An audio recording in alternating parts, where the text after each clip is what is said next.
warahmatullahi wabarakatuh. Alhamdulillah, nahmaduhu wa nasta'inuhu wa nastaghfiruh wa na'udzu billahi min shururi anfusina wa min sayyiati a'malina. Man yahdihillahu fala mudilla lahu wa man yudlilhu fala hadiya lahu. Ashhadu an la ilaha illallah wahdahu la syarika lah wa ashhadu anna Muhammadan abduhu wa rasuluh, amma ba'd. Hadirin dan hadirat yang dirahmati Allah, alhamdulillah kita sambung semula kuliah kita dalam musim yang Allah Subhanahu wa ta'ala masih menguji kita dengan COVID ni, dan keadaan menunjukkan hatta di negeri Perlis ni juga disebabkan kerana kejadian-kejadian tertentu, maka COVID ada 1-2 kes bertambah, dan ini mendesak kita supaya untuk lebih berhati-hati, dan Majlis Agama Islam mungkin akan mengambil langkah untuk menutup masjid-masjid dalam kawasan-kawasan yang tertentu kemungkinan, dan masih lagi dalam perbincangan. Kita sambung semula perbahasan kita tentang azan,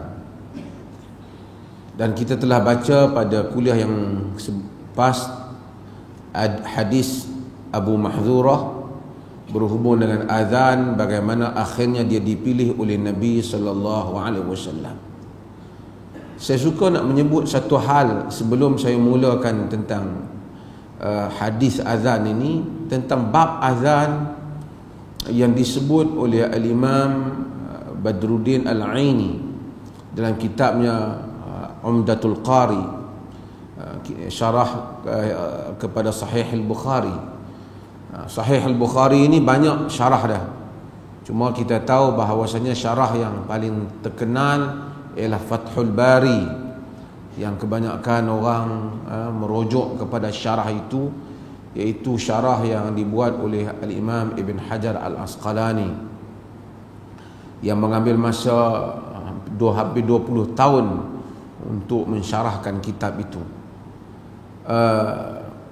Di sana juga ada banyak lagi syarah-syarah yang lain, tetapi antara syarah yang terkenal, yang panjang juga, yang kelihatan macam menyaingi Ibn Hajar, sebahagian ulama menyatakan mungkin mengambil juga sebahagian maklumat ataupun cara syarahnya juga tidak jauh daripada apa yang dipetik oleh Ibn Hajar, ialah kitab Umdatul Qari, iaitu syarah Sahih Al-Bukhari. Al-Aini daripada mazhab Hanafi, dia mensyarahkan kitab Fathul Bari, mensyarah kitab Sahih Al-Bukhari dengan syarah yang terkenal. Tak apa, saya bukan nak sebut tentang Al-Aini, tapi saya nak sebut tentang apa yang dia nukilkan pada muqaddimah kitab azan itu daripada kalam Al-Imam Al-Qurtubi rahimahullahu ta'ala. Kata dia, al-azanu ala qillati alfadhihi mustamilun ala masailil aqidah. Dia kata azan ini sekalipun lafaznya sedikit, tetapi ia merangkumi masalah-masalah akidah. Azan tu dia kata sikit, tapi merangkumi banyak masalah-masalah akidah.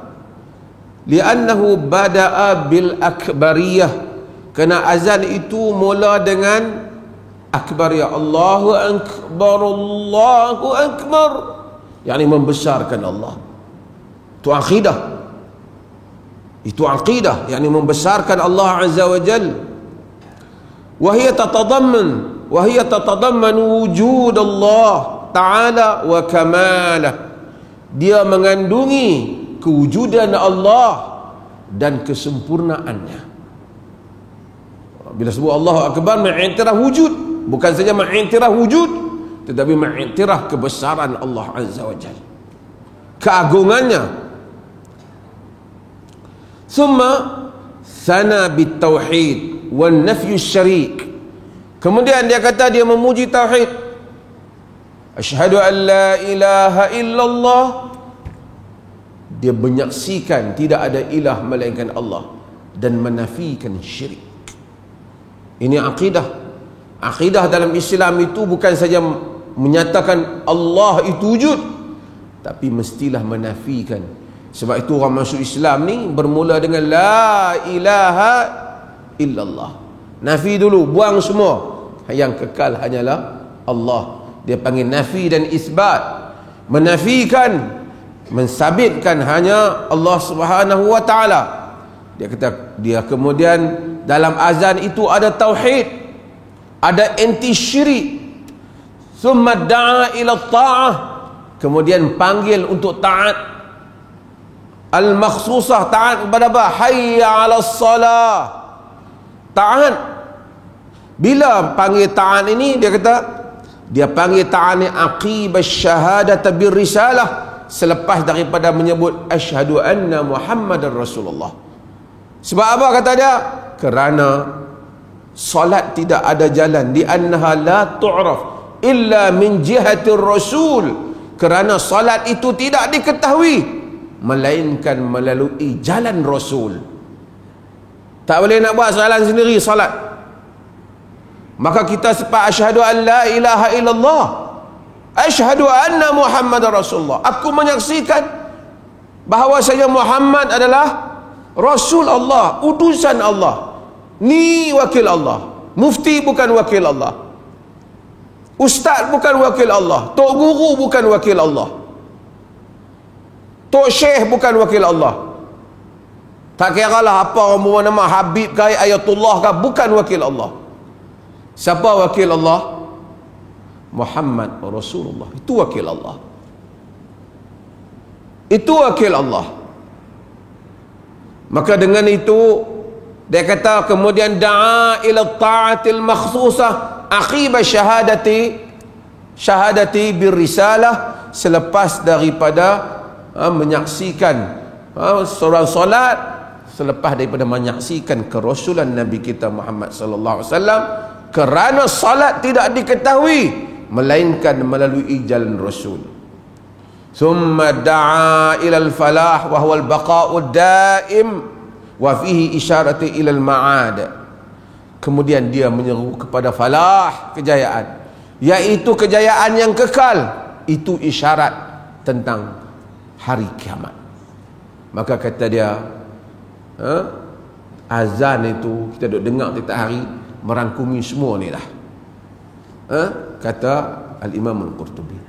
Maka sebab itu orang-orang yang mendengar azan, dia akan menyahut seruan azan. Menyahut seruan azan. Macam orang yang solat, kan, kita orang yang solat. Bila kita selalu solat dan kita tak tinggal solat, bila masuk waktu solat kita tak solat lagi, kita rasa apa? Kita rasa gelisah. Kita mesti nak solat. Kalau ada orang tu boleh dia duduk sampai sehari semalam tak solat, memang dahsyatnya. Allah Subhanahu wa taala jadikan iman itu ada kesannya dalam diri insan. Ahli solat, bila tak solat dia tak boleh. Tiba-tiba kita ada program apa, macam mana seronok pun duk tengok, lagi berapa nak masuk waktu ni, kita dengar apa pun tak dengar lah. Takut terlepas waktu solat. Kerana itu mudah-mudahan tanda iman. Tanda iman kita. Kerana orang yang menunaikan salat ialah lambang kepada iman. Dia menjaga salat. Walladzina hum 'ala salatihim hafizun, orang-orang yang jaga salat mereka. Sebab itu kita apabila melihat orang yang menjaga salat, kita rasa hormat kepada dia. Pasal padanya tak ada iman. Mungkin dia ada kelemahan-kelemahan yang lain, tapi dia jaga salat. Solat teras. Solat teras. Tapi solat itu hadir setelah akidah. Akidah tadi, akidah yang menafikan syirik. Sama juga dengan ibadat lain. Sebab tu sebelum saya sebut, kita bawa habis raya haji. Orang kalau akidah tak jelas, dia pergi haji, dia pening. Kata Islam, tauhid, anti syirik, anti berhala. Pergi sana pusing batu, ambil batu baling, cium batu. Macam mana? Tapi kalau dia, sebab tu sebelum nak suruh orang pergi haji, bagi jelaslah akidah. Jangan bulan ni masuk Islam, bulan depan kita hadiah dia pergi haji. Pening dah.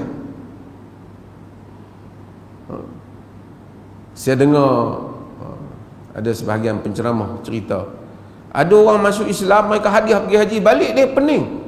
Dia kata, kita dulu batu kecil-kecil lah, pergi lagi besar. Kerana dia tak jelas. Islam la ilaha illallah, menafikan, tak ada kesamaan, laisa kamitsli syai'.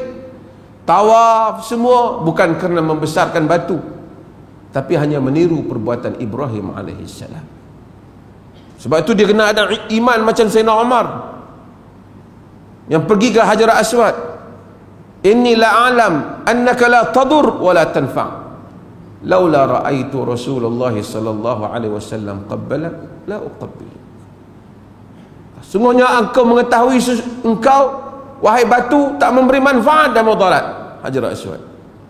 Kalau tidak kerana aku melihat Rasulullah menciummu, nescaya aku tidak menciummu. Bukan aku cium kerana aku tahu. Apabila akidah tak kuat, pergi haji, tengok Kaabah, oh ni, dia angkat tangan kepada Allah, tapi dia rasa macam dia minta kat Kaabah. Dia keliru. Dia cium Hajarul Aswad, dia rasa power Hajarul Aswad tu nak main kat dia, seolah-olah lah. Jadi kalau tak dapat tang tu, seolah-olah Allah tak peduli doa dia. Ini jadi tak jelas. Sebab itu lontar, dia lontar batu pun macam tu. Sebab tu dia fikir pi hari tu, kita meniru perbuatan Ibrahim. Hatta memang Nabi Ibrahim lontar syaitan, demikian sejarahnya. Tapi hari tu pun syaitan pun tak tunggu dah kawasan tu. Kalau syaitan pergi tunggu, memang demam banyak dah hari tu. Hari lain dia duduk tempat lain, hari tu dia duduk pergi tunggu tang batu tu. Jahat-jahat syaitan ni, nak kata bodoh sampai teratur, kita tak nak pastilah. Tapi walaupun dari seperti sejarahnya demikian, tapi tentu tidak itu. Bukan kerana kalau macam tu tak padan batu kecil-kecil, mau bagi betul besar, bagi pecah bang kepala setan. Tapi akhirnya tak pecah kepala setan, pecah kepala Pakistan yang duduk depan kita. Sebab itu ini tauhid. Juga salat, tauhid. Kalau tidak dia main solat, tauhid tak ada. Keluar solat, pergi cari bomo. Keluar solat, percaya kepada tangkal apa. Dalam solat dia tak doa. Ni berlaku di India, kawasan Brelwi. Dia solat, tapi dia solat pada Allah, tapi time nak doa dia pergi ke kubur. Dia kata kita jauh, wali ni dekat. Macam Quraisy kata, ma na'buduhum illa liqarribuna ila Allahi zulfa. Kami bukan semua berhala, kami nak bagi mereka dekatkan kami dengan Allah saja. Kalau macam tu Nabi Isa lebih dekat. Orang sembah Nabi Isa kena i'tiraf lah. Ini kekeliruan. Jadi soal solat semua bagus, tapi akidah mesti jelas. Akidah usul. Sebab itu orang kalau mengucap dua kalimah syahadah tak sembahyang lagi pun, dia mati tiba-tiba, dia ahli syurga. Tapi kalau dia masuk Islam, dia semayang dulu, mengucap kemudian, dia nak try dulu, dia tak masuk syurga. Pasal dia tak berikrar, melainkan dia ikrar dalam diri dia lah. Lagi dia tak ikrar di hadapan Tuhan, la ilaha illallah Muhammad Rasulullah, amalannya tak diterima. Ini asas. Sebab tu bila mari banyak-banyak, kadang-kadang ni geng-geng ni lah, geng-geng macam tu lah, dia duk bubuh kat kita ni, sebahagian ni, supaya pentingkan benda ni. Doa melalui wali lah, doa melalui habib lah, doa melalui, dia nak pergi ke situ. Dia tak pergi kepada Allahu Akbar, Allahu Akbar, asyhadu an la ilaha illallah. Dia tak pergi ke situ. Ini kalau berlaku begitulah, kurang tepat, tak kena. Kemudian kita kata, kita menyaksikan apabila orang itu melazimi salat, mudah-mudahan dia ahli iman. Sebab tu ada kes baru ni, orang duk tanya saya jugalah, berata duk hantar man, tentang yang orang yang solat di tepi highway tu. Dia ada beberapa perkara yang kita kena teliti dalam nak komen hal seperti ini. Yang pertamanya ialah, kita tahu apabila sebahagian orang bila waktu dah nak keluar, dia tak solat, memang dia akan gelisah, menunjukkan dia ahli solat. Tentu kita bagi markah dulu, kat dia, bahawasanya dia nak jaga solat dia. Nak jaga solat itu sebahagian daripada tanda iman. Cumanya soal, macam mana dia nak mengendalikan solat? Bolehkah dia pergi solat di tempat yang bahaya macam tu? Mungkin pada andaian dia tak boleh solat dalam keadaan itu, melainkan dia kena turun kereta. Nak kata kat dia pun, mungkin tak ada orang selama ni pun, sebahagian orang lah, banyak yang dah terbuka. Setengah orang ni dia ajak bagi sempit. Dia kata kalau hang semayang lah kereta macam tu tak sah. Dalam kenderaan mana boleh semayang. Ada orang yang tanya saya hal tu. Saya kata, tu semayang lah kapal terbang. Oh betul juga, itu kapal terbang, kenderaan lah tu. Dia duk ingat kapal terbang bukan kenderaan. Kenderaan lah tu. Walaupun asalnya Nabi SAW apabila semayang sunat, dia solat di atas kenderaannya, apabila semayang fardu dia turun. Tapi sekarang dia tak ada tempat nak turun. Kalau ada turun, boleh turun kereta. Kalau waktu semayang waktu, kita kena turun sekiranya kita mampu. Ini tak ada dalam keadaan demikian. Apa dia boleh buat? Dia solat dalam keadaan dia, idza amartukum bi syai'in fa'tu mastata'tum. Apabila aku perintahkan kamu dengan satu benda, datangilah ia dengan kadar yang kamu mampu. Itulah kadar yang mampu. Turun ke jalan raya itu bahaya untuk diri dia.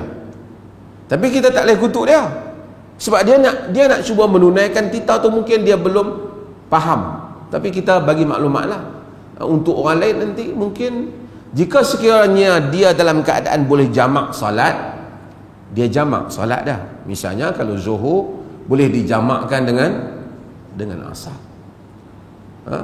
Asar jamak dengan zuhur. Maghrib dengan isyak. Tapi mungkin perjalanan tu mungkin panjang berjam-jam, subuh dah nak keluar. Seseorang kalau dia boleh turun, wajib dia turun solat. Jika tak mampu, dia solat dalam keadaan yang dia ada. Wuduk tak ada, tak apa, dia boleh buat, dia boleh spray muka dia dalam kereta ke, tak boleh. Habis ayak dalam kereta pun tak ada, dia tayamum lah, dia tepuk lah debu-debu di luar pintu kereta dia ke apa, yang penting ada debu, muka dan tangan dia salat. Adakah itu hormat waktu, perlu tunai balik? Ada qaul kata buat balik. Tapi apabila seseorang telah buat dalam keadaan itu, dia telah buat dengan kadar yang dia mampu, dia tak payah tunaikan balik. Kalau dia tunaikan balik, dalam riwayat hadis tu, satu orang dia solat tak cukup syarat, dua orang yang solat tak memenuhi syarat-syarat sah solat, Nabi SAW kata seorang tu dia buat Nabi tak asabta sunnah, dah betul kau dengan sunnah. Suruh ulang balik. Nabi kata walaka ajran, kau dapat 2 pahala. Maksudnya tak wajib ulang. Nak ulang boleh lah, tapi tak wajib ulang. Tak boleh kita kata wajib ulang. Kalau wajib ulang seolah-olah tak terpakai kita tunaikan tadi. Dan begitu juga dalam banyak hal-hal yang berbagai-bagai. Kadang-kadang orang sakit di hospital, ni doktor-doktor yang buat ni. Hari tu kita bagi tahu bahawasanya mereka boleh menjamakkan solat bila ada keperluan, lil hajah. Oh, ramai macam itulah keluar, tak boleh. Ini pandangan Al-Imam Tirmizi menyatakan inna jami'un ma fi hadzal kitab ma'mulun bihi khala hadithain.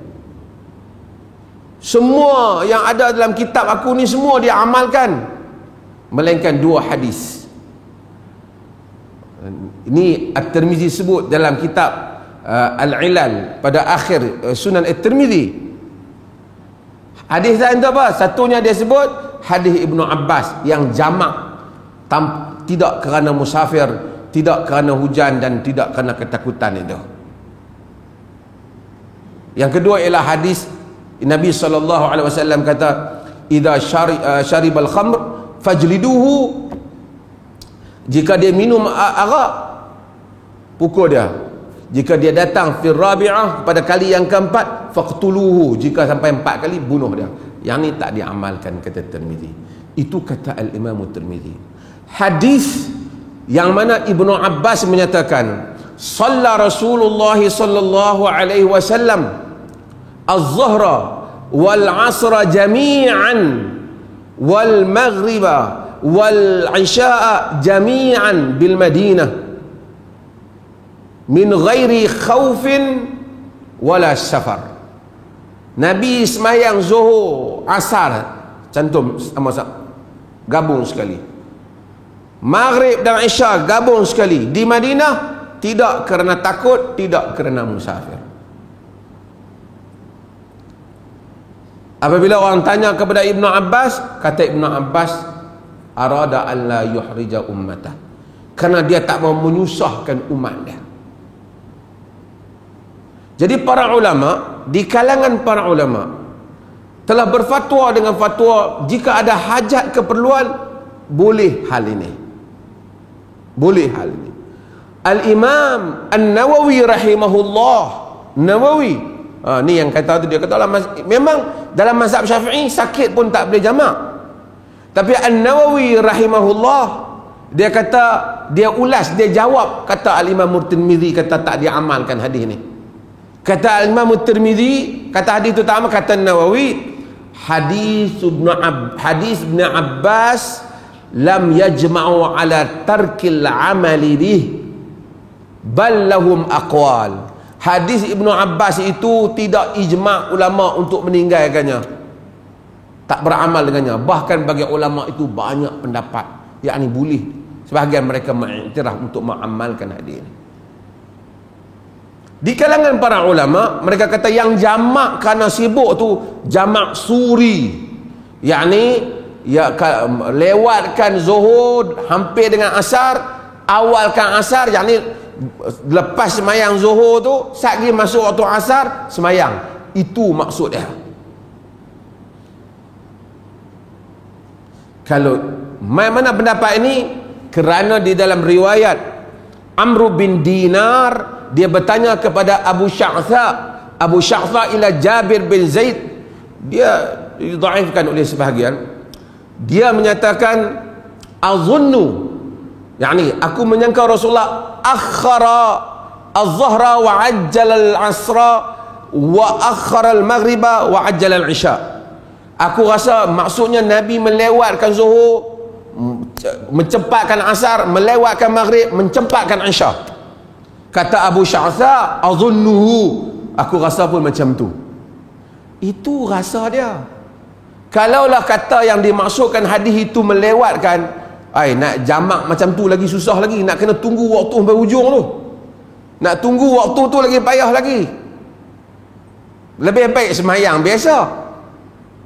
Ini ialah andaian dan takhmin. Sedangkan Ibn Abbas menyatakan tujuan Nabi supaya tidak menyusahkan umatnya. Maka bila orang tu utama doktor, ni polis apa, ada hajat, bukan adat dia, dalam keadaan terdesak jaga mesin, jaga keadaan yang kalau dia pergi solat ganggu, menyebabkan kepayahan yang lain, walaupun dia tidak musafir, tidak dalam ketakutan, dia boleh untuk menjamakkan tanpa qasar. Tanpa qasar. Ini orang duduk ada terlibat dengan peperiksaan, kemudian nak periksa doktor. Dia nak periksa, nak buat pembedahan di hospital Kangas saja. Ambil kata lepas asar nak buat seberapa jam, nak pergi semayang macam mana? Masuk waktu zuhur, semayang zuhur, semayang asar siap-siap, masuk bilik operation. Kalau nak kira qaul tak boleh, dah lah, tak payah cerita lah. Tapi ramai orang dia suruh pilih hak yang payah tu, dia ajak orang. Saya bukan kata tak boleh, tapi bila mari orang nak amal, dia tak tahulah. Bila tak tahu, itu yang jadi turun tepi jalan lah apa. Kemudian kita nak salahkan dia. Patut kita kena tanya pendekatan yang kita guna selama ini di dalam mengajar fiqh ni. Kalau boleh kita pilih pendekatan taisir, memudahkan. Nabi itu Qaradawi dari dulu kempen kepada fiqh taisir, fiqh yang memudahkan. Taisirul fiqh, mudahkan fiqh, bukan memudah-mudahkan. Dia memang dimudahkan. Ma khuyira Rasulullah sallallahu alaihi wasallam baina amrain illa ikhtara aisaruhuma. Nabi tidak diberi pilih antara dua benda, melainkan dia pilih yang mudah. Golongan yang bagi fatwa dari segi adab lah, ahli yang bagi fatwa dia pilih hak payah untuk diri dah, tapi dia bagi fatwa hak mudah untuk orang. Itu adab. Sebab apa? Kalau tidak, kalau dia pakai hak mudah sekali, memang lagi duduk kuih mudah lah. Maksudnya dari sisi dia tu dia pilih hak warak, tapi untuk orang awam bagi yang mudah. Supaya jangan kali tak apalah yang telah berlaku, kita ingatkan, jangan semayang di situ lah, nanti bahaya orang lain. Jadi orang lain nak guna jalan tu dan keluarga dia sendiri, bukan dia sajalah, untuk semua lah. Tapi kita nak ingatkan juga, termasuklah orang lain juga, mana-mana upacara agama jangan guna jalan sampai kacau orang. Apa pun tak boleh, sampai orang lain jam, orang nak pergi hospital tak boleh apa. Tengok ada orang apa jam jalan, tak boleh duk pergi melompat atas jalan ke, duk pergi hempuk nyok atas jalan ke, tak boleh lah. Nak pergi buat dia kawasan persendirian, jangan kacau kawasan orang awam. Tak masuk ada lagi. Okey. Wa an Jabir bin Samurah qala sallaitu ma'an nabiy sallallahu alaihi wasallam al-eidain ghaira marrah wala marratain bi ghairi adhanin wala iqamah, rawahu Muslim wa nahwu fil muttafaq alaihi an Ibn Abbas wa ghairihi. Daripada Jabir bin Samurah. Jabir bin Samurah adalah merupakan Al-Ansari, orang Ansar. Ansar ni orang mana? Orang Madinah lah. Dan dia merupakan sahabat yang meriwayatkan beberapa riwayat, anak saudara kepada Sa'ad bin Abi Waqqas. Dia ni anak kepada kakak ataupun adik Sa'ad bin Abi Waqqas, dan dia meninggal pada tahun 67 ataupun 66 Hijrah. Di Kufah saya rasa dia meninggal. Dan dia merupakan sahabat yang ada beberapa riwayat dia daripada Nabi sallallahu alaihi wasallam. Dia juga mengambil hadis daripada Sayyidina Umar, mengambil hadis daripada Sa'ad sendiri, dan daripadanya ramai juga ulama-ulama yang lain, ahli-ahli tabi'in mengambil hadis daripada dia. Kata Jabir bin Samurah, ada dua, satu lagi Jabir bin Abdullah, satu sahabat yang lain. Yang ni Jabir bin Samurah. Jabir bin Samurah meninggal lebih dahulu daripada Jabir bin Abdullah. Kalau tak silap saya, dia meninggal lebih dahulu. Kata dia, sallaitu ma'an Nabi sallallahu alaihi wasallam ghaira marrah. Aku salat bersama dengan Nabi, salat hari raya lebih daripada sekali. wala marratain. Bukan, dia kata aku solat hari raya dengan Nabi bukan sekali, bukan dua kali, bi ghairi adzanin wala iqamah, tanpa azan dan tanpa iqamah. Tanpa azan dan tanpa iqamah.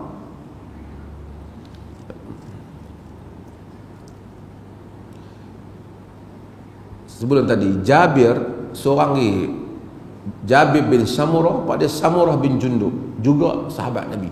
Dia juga ambil daripada pak dia. Riwayat. Okey, dia kata dia solat dengan Nabi sallallahu alaihi wasallam bukan sekali, bukan dua kali, ya kata. Jadi berapa kali? Banyak kali lah. Banyak kali pun sepanjang hak Nabi duduk di Madinah tu lah, kan. Taklah sampai 10 kali Nabi solat. Nabi wafat lebih dulu daripada itu. Dia kata semua yang dia solat dengan Nabi sallallahu alaihi wasallam tidak ada azan, tidak ada iqamah. Yani dia kata bi ghairi azan, tanpa azan, tanpa iqamah. Hadis ini diriwayatkan oleh Imam Muslim dan selain daripadanya.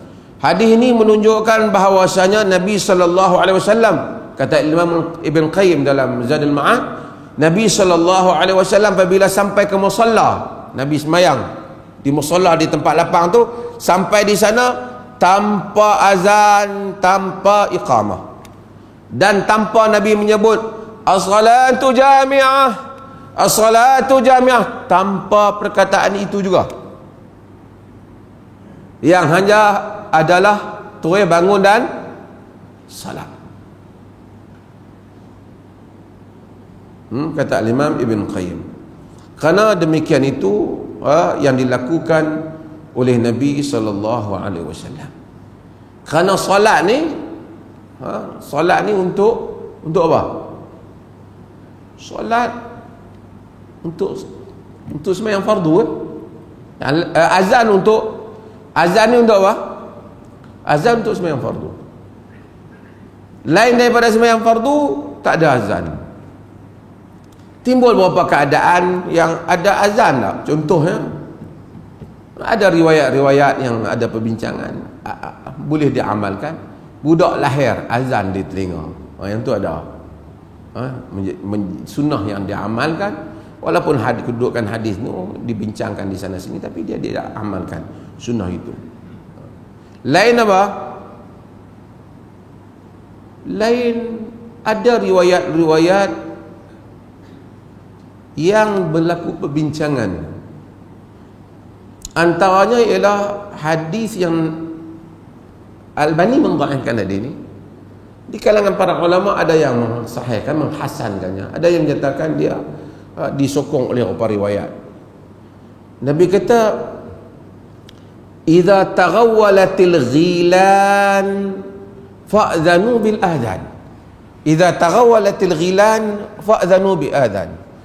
Apabila nampak muncul penipuan, usikan, taghawalat, ghilan ni jin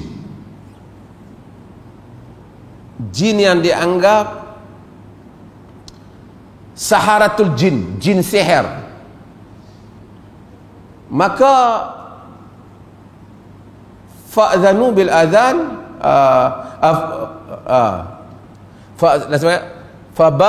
fabadiru bil azan, supaya fa'zanu bil azan, kamu azan.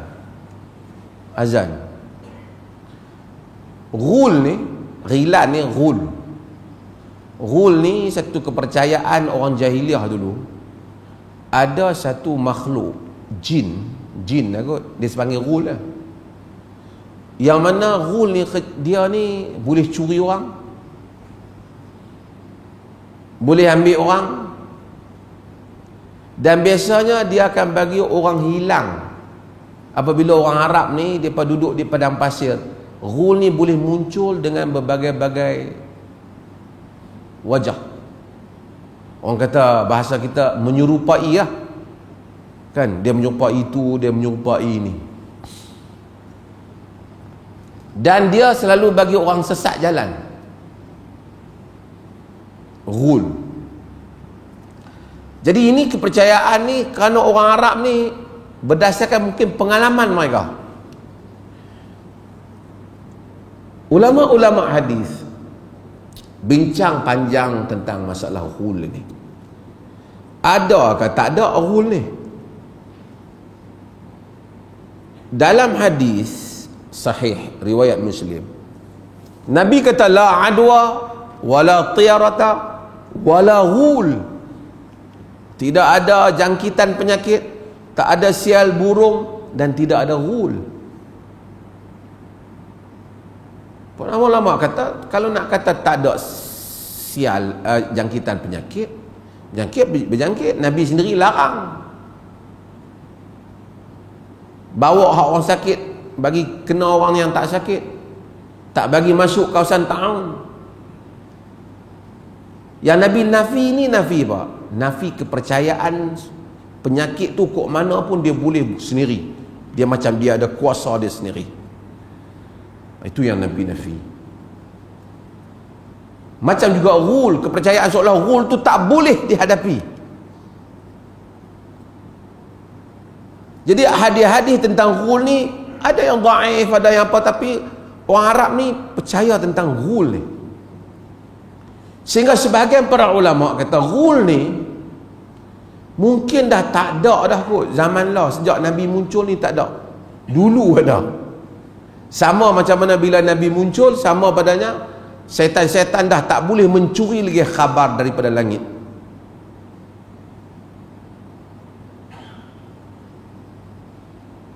Jadi ghul, kata mereka bila Nabi ada, ini andaian mereka lah. Sebab mungkin mereka tak dengar cerita ghul. Tuan-tuan kalau pergi ke negeri Arab, kan, tuan-tuan pergi ke Mekah dengan Madinah, dalam tengah perjalanan tu tuan-tuan tengok dia tulis minta berlindung dengan jin. A'udzubillahi minasyaitonirrajim. Dia duk ajak kata. Di atas sebahagian mereka menyebut tentang bagaimana gangguan jin di tanah kosong.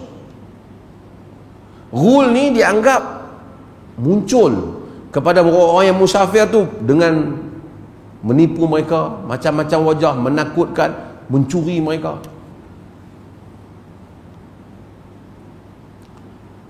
Hadis ni macam saya tak bagi tahu, ada pembincang. Hadis ni kata idza taghawwalatil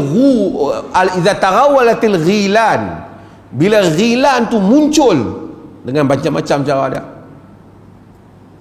fabadiru bil azan, kamu azan, kamu azan.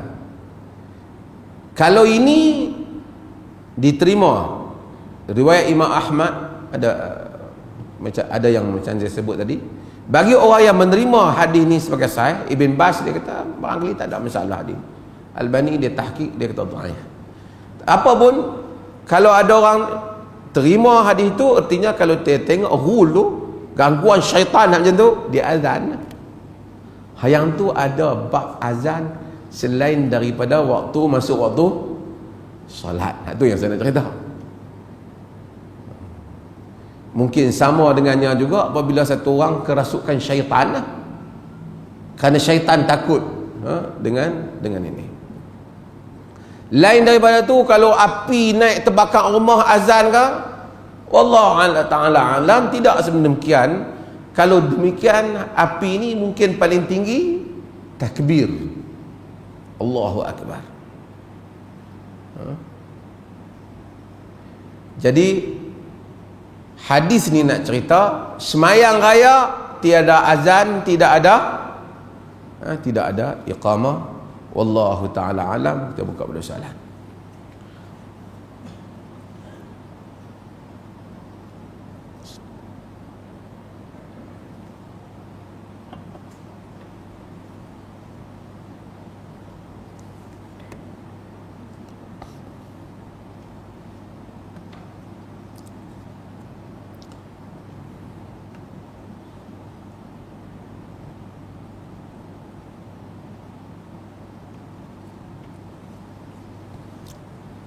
Ada soalan?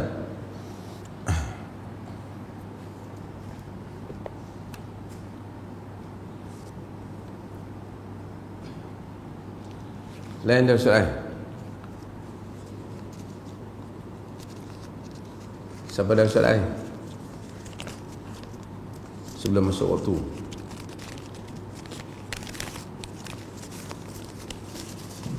Tak ada soalan pun, kotak kosong.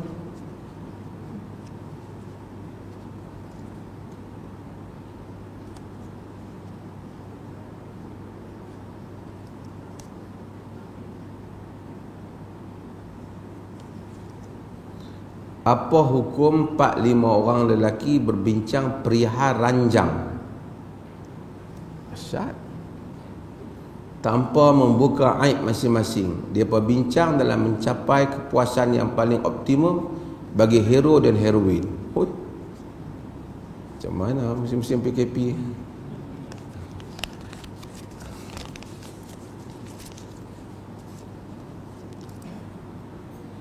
Ada beberapa perkara yang dulu kita pernah sebut, iaitu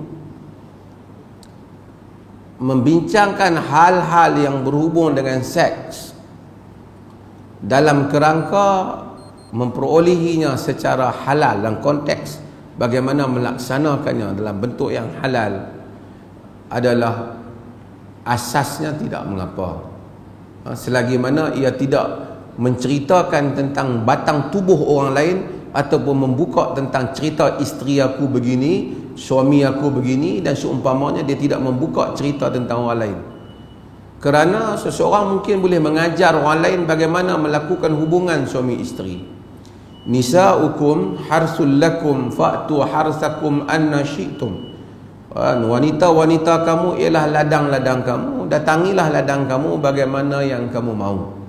Maka mungkin seseorang itu menceritakan tentang bagaimanakah dia melakukan perbuatan-perbuatan yang halal itu dalam kerangka membolehkan seseorang itu menikmati sesuatu yang halal, maka dalam kerangka itu tidak dianggap sebagai satu kesalahan.